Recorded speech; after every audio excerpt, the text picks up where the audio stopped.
Всем привет! Я сегодня не причепурилась, ну ладно. Время уже ночь, короче говоря. Некогда прически наводить. Я сегодня кастрюлю сожгла с утра. Дашка попросила пюрешку, мама, приготовь на завтрак. Ну, мама поставила, и мы с ней заигрались. Короче говоря, все. Кастрюля сгорела. Ну, придется, конечно, драить, никуда не денешься. Замочила, пусть лежит до завтра. Сегодня я вам расскажу одну мою историю. Про одну мою закадычную подругу, царство ей небесное. Вот. Эта история произошла в моей жизни, это правда. Что бы там кто ни думал и не писал. А пока я буду рассказывать, я буду плести. Ладно? Буду плести и направлю камеру на плетение. Ну, вид у меня сегодня, ну, сами понимаете. Ну, так вот. Когда я была в 9 классе, я познакомилась с одной девочкой. В школе познакомились, она была младше меня на 2 года. Наши мамы дружили, потому что они обе были швеями, и, ну, как-то они на этой почве сошлись, начали дружить. И вот я, короче, с ней тоже, звали ее Катя, и я, короче, с ней тоже начала дружить. Хоть она была и младше, но как-то было интересно, хотя раньше так вот особо не это. Разницу в возрасте как-то не ощущали раньше не так сильно, как сейчас. Ну и вот. Продружили мы 2 года. Я закончила 11 класс, она 9. Дальше она не пошла учиться, короче говоря, 10-11. Пошла в какое-то училище.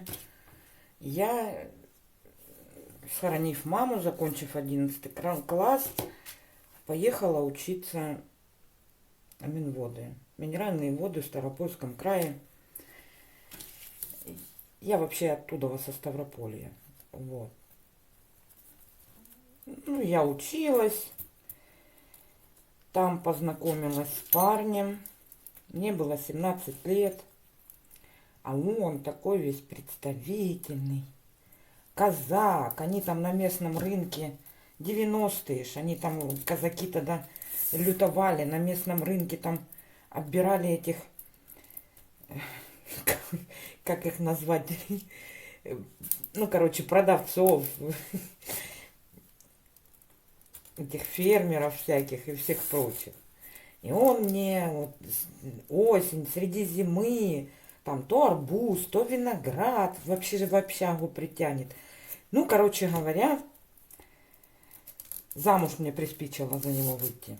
Приспичило выйти замуж, 17 лет, а мне отец говорит, ну, Тань, ну рано как бы, ну куда ты собралась рано?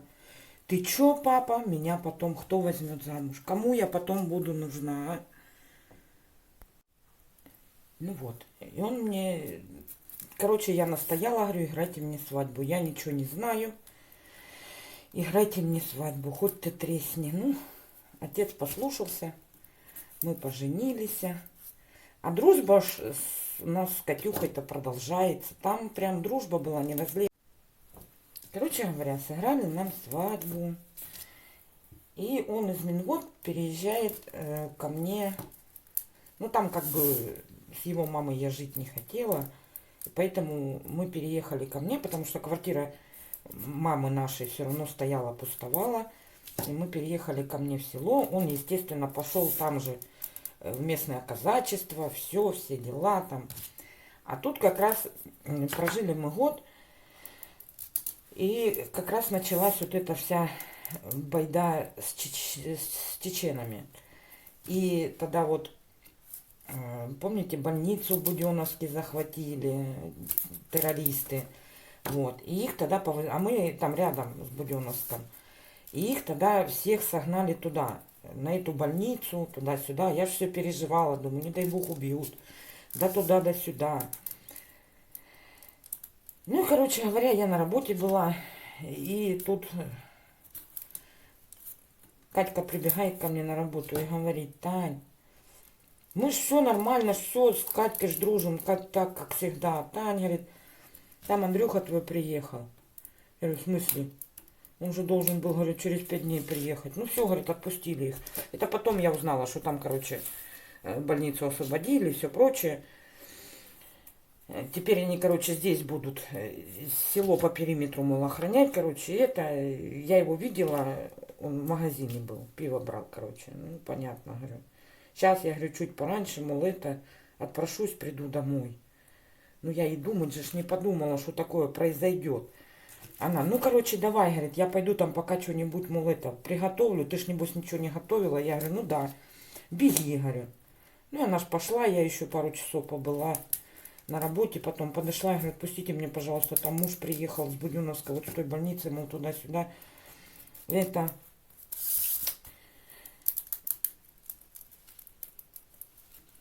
И пошла ж домой. Открываю дверь, тишина. И дверь в спальню закрыта. Я, Андрюш, я думала, может, там сюрприз какой меня ожидает, или что, открываю дверь. Они валяются с моей любимой подругой на кровати. Их я не знаю, откуда у меня взялись силы. Я их обоих с этого 2-го этажа гнала пинками. Он там еще что-то пытался возбухать, пьяный же. Я говорю, я тебе сейчас, говорю, повозбухаю. Короче говоря, ну вот, короче говоря, больше он потом приезжал, там прощения просил, все дела. Больше, и это, слава богу, у нас детей с ним не было общих. И я говорю, это, короче, не простила, он 2 года ездил. Я его не простила вообще никак, никаким образом, и по сей день не могу простить. Хоть уже прошло 27 лет, не могу простить. Не могу, хоть тресни. И вот уже мы сюда ехали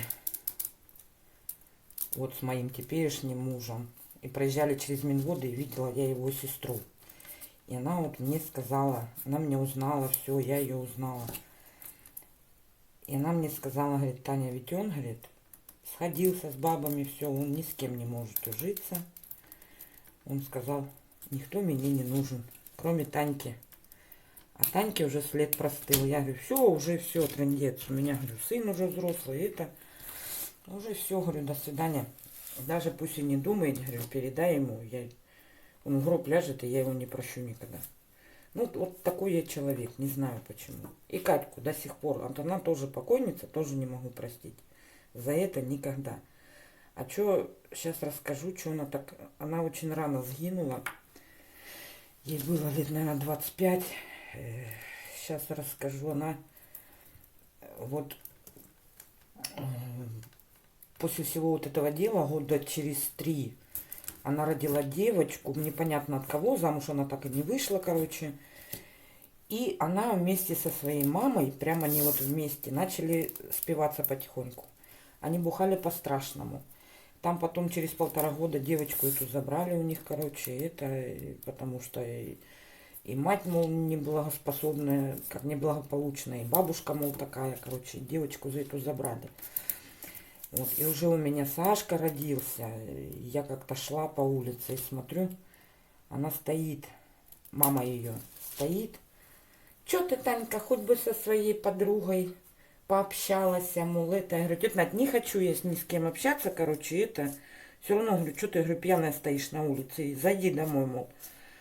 Она, ой, да там Катька лежит. Я говорю, что, пьяная? Она говорит, ой, да не знаю, наверное, померла. Я говорю, в смысле, а ты что, говорю, не видишь, что ли, померла она или что?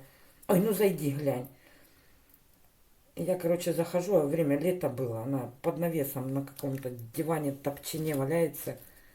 И по ней уже мухи вот так прямо в рот, изо рта. Я говорю, тетя Надь, да ты чё, она ж, ну у тебя померла. И я бегом-бегом до соседей побежала. Тогда сотовых не было еще. И я побежала, говорю, это, давайте там, кого там надо, скорую, милицию, кого, не знаю. И соседи, короче, позвонили, я собралась, ушла. В общем, вот такая история.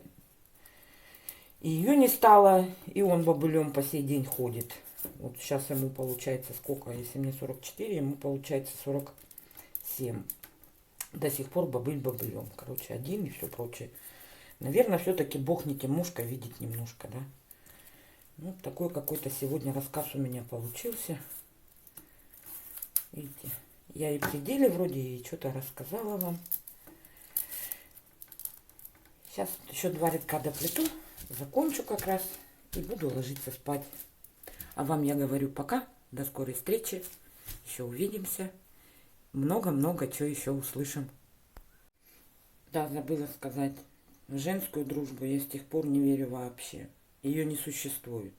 Поэтому я разочаровалась очень давно. Поэтому у меня нет подруг. Есть, конечно, люди, с кем я могу чем-то поделиться, но таких уж прям, как вот была та Катерина, царство ей небесное, у меня их нет. И уже, наверное, не будет. Поэтому я строго охраняю свой очаг, и мне по барабану на все эти дружбы. Есть у меня, конечно, и по Ютубу девочки, с кем я общаюсь, что-то рассказываю. Но так, чтобы вот так вот тесно прям дружить, прям как сестры, такого не будет больше никогда. Ну а теперь пока.